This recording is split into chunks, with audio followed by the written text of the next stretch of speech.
Thank you very much for the kind introduction, and apologies for not being able to be there. I was planning to be there. I was earlier there, but I had to leave for an emergency, last minute emergency. So as Brenda was saying, I am an assistant professor here in the Department of Electrical and Computer Engineering, and where I work in robotics with the multiple robot systems in particular, with applications of environmental monitoring. And in this presentation, I'm going to talk about learning to persistently monitor the environment using teams of robots.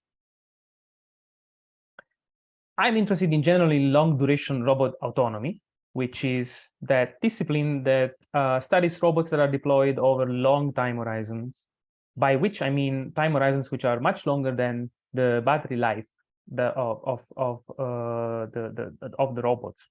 And applications of long-duration robot autonomy are multiple. Maybe the most evocative one is the space exploration, where robots are deployed on the surface of unknown planets to explore them, to collect environmental data.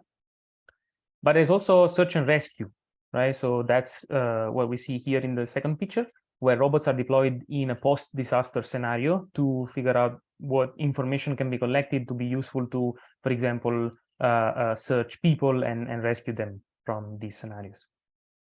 But a prominent application of long-duration robot autonomy is that of agricultural robotics. And this is a market that is projected to grow almost 5 times in the next couple of years.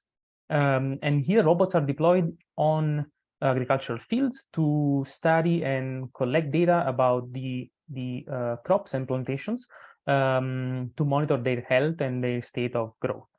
And these are phenomena that take place over time horizons of weeks or even months. And here we see a ground and an aerial mobile robot that are deployed in this agricultural field. And finally, the last application shown on this slide is that of monitoring, environmental monitoring. Here there is a team of unmanned surface vehicles deployed on the surface of the ocean to get data of the temperature of the ocean and salinity and other quantities of interest, which in the next or in the context of this presentation, I will refer to as environmental fields. And the application, as I was saying, that I'm most interested about of long-duration robot autonomy is that of environmental monitoring using multi-robot teams.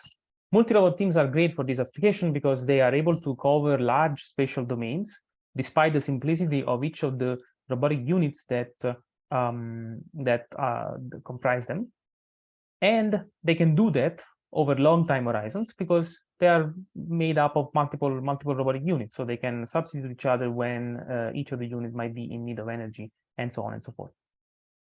So I hope that this is enough to justify why we need multi-agent system or in general autonomous systems to collect data over long time horizons. And I hope this can you might find this useful for climate study or climate-related studies. In this presentation, I'm going to, first of all, define the problem of multi-robot environmental monitoring.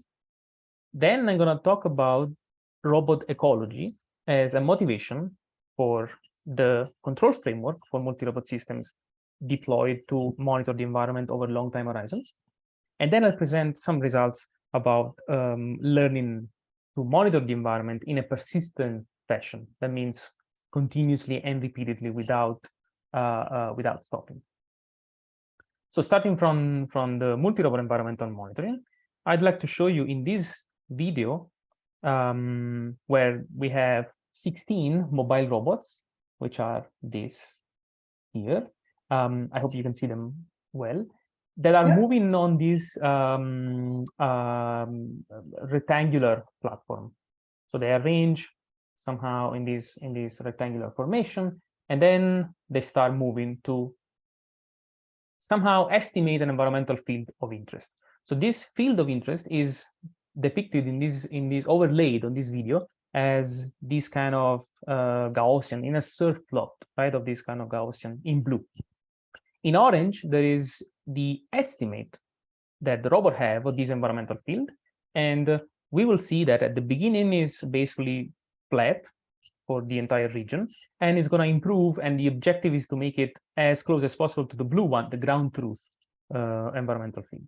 You can think of these as, for example, the temperature over a spatial domain, or the concentration of CO2. And these domains do not need to be just a few meters, but they can be extended over kilometers. And the robots might be different types, deployed in the air rather than on the ground, or on the surface of the ocean. So you can imagine these as a proxy for a much larger scale, large spatial and temporal scale domains.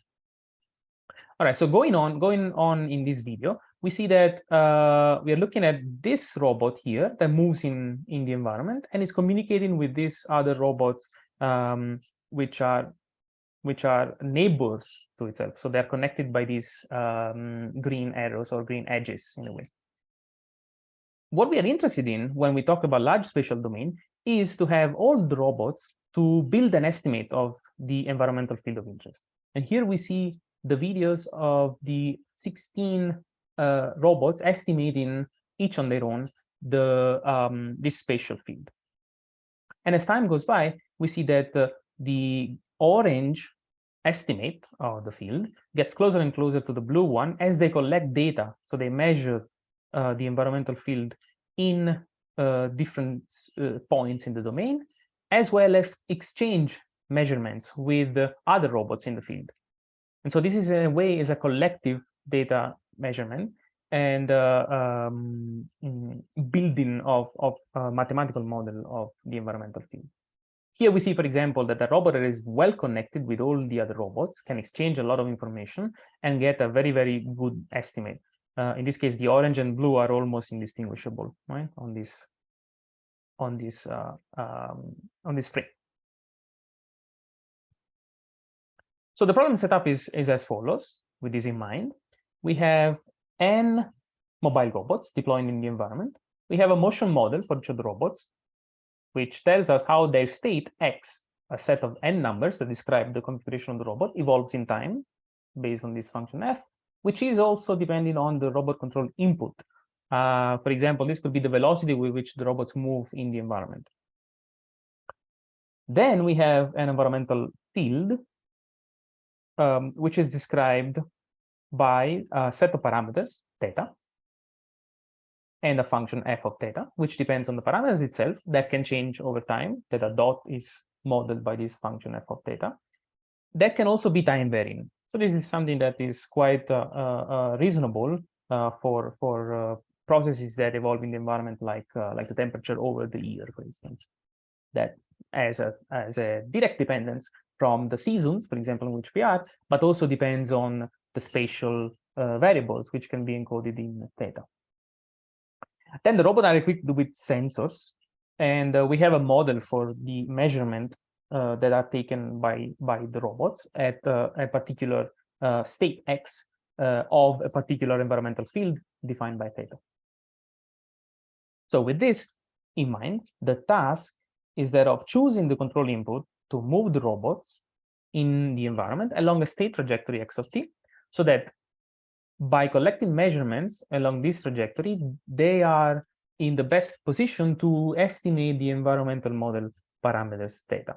So in a way, we want to somehow find out what is the most informative path. So how do we do that?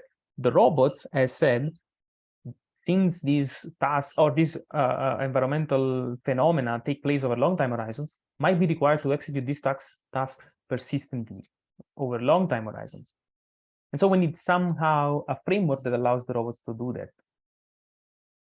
This framework is inspired by ecology, and we call that robot ecology, starting from a sloth, which is a very interesting mammal that evolved big enough to be able to host a digesting system capable of digesting leaves, but not too big in order to be able to live on trees and be away from jaguars that want to eat them. Ecological studies have shown that behaviors are determined by ecological constraints and not by objectives. So going from a sloth to a sloth bot that is shown in this picture in the Atlanta Botanical Garden in June 2021, when everyone else was in lockdown.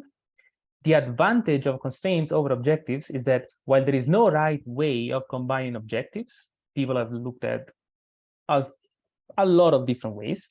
None of them is, in a way, successful for all possible tasks. There exists only one way of combining constraints, which basically consists in enforcing them all. So with this engineering look at ecological principles, the constraint-based control paradigm, and this is, I guess, the one of the few slides where there is some math in it. We use this kind of optimization-based formulation to execute a task. So we minimize, here is the norm squared of u, the control input of the robot, which is proportional to the energy spent by the robot, and makes sense since the robot had to be alive for a long time, subject to C task, as this is a function of the state x and the input u of the robot, less than or equal to 0. So this somehow is a function that encodes the task, in this case, the multi-robot environmental monitoring task. If we have to execute this task for a long time, then we need to control the energy, right, of the robot, to prevent that they discharge, for example, or to make sure that they go and recharge. So if we have a constraint of energy, we just stuck the additional constraint in the same optimization program, so that C task encodes the execution of the task, C energy encodes the energy control, so prevents the robot from discharging and makes sure that they go and recharge their battery. Fine. Now, how do we encode task and energy control as constraint functions? Remember that this task is making the robot move in the environment, but how does a function represent, or how can a function represent such a monitoring task? So to illustrate that, we are going to look at the persistent environmental monitoring application. And in particular, we're going to figure out how to, in a way, learn these environmental monitoring tasks. And we'll show that this is actually very effective also as a representation of the task as a constraint. So to recap, the multi-robot environmental monitoring task is represented by this set of equations. Again, we have x dot is equal to f of x comma u, which is a dynamical system differential equation representing how the state of the robot evolves in time. So the robot state dynamics, how the robot moves, for example. E dot is equal to f of fe of u are the energy dynamics. So E is the energy of the robot, and this function tells us how the energy somehow decreases or increases based on what the control input supplied to the robot is, how fast, for example, the robot moves. Theta dot, as said, gives us the dynamics of the environmental field. So how that Gaussian, right, that field that we saw before evolves in time. It can be constant, or it can be a function of the parameter set itself, or explicitly of time. And finally, we know how the robots are able to measure or sample the environmental field at a state x. Now, if you want to use multiple robots to do that, it makes sense to enforce some sort of coordination among the robots. So it's useless if all the robots are deployed in the environment on their own. We basically do not exploit the fact that there is a team of robots deployed to monitor the environment. So we need to enforce some sort of coordination. And this in particular means to figure out which robot should exchange information with which other robot, and in particular, which kind of information should be exchanged between any two robots. So these are all questions that need to be answered. The idea, and here is where the learning and machine learning comes into place, is to use the paradigm known as reinforcement learning to learn the so-called value function corresponding to the multi-robot environmental monitoring task. What is all this? If you're not familiar with reinforcement learning, in a nutshell, this represents an algorithm, so a computational tool, that is actually able to learn the optimal strategy for a robot to perform a task. So for an autonomous agent to perform a task by interacting with the environment. This is learned based on a reward function, which is basically telling us how good the state in which the robot is, and what action would be the best to take. And in this case, we take inspiration from something that is control theoretic, I would say, and is known as the trace of a matrix known as the constructability Gramian, which is basically proportional to the information collected. So the more information we collect, the more informative a state is, the higher is the reward.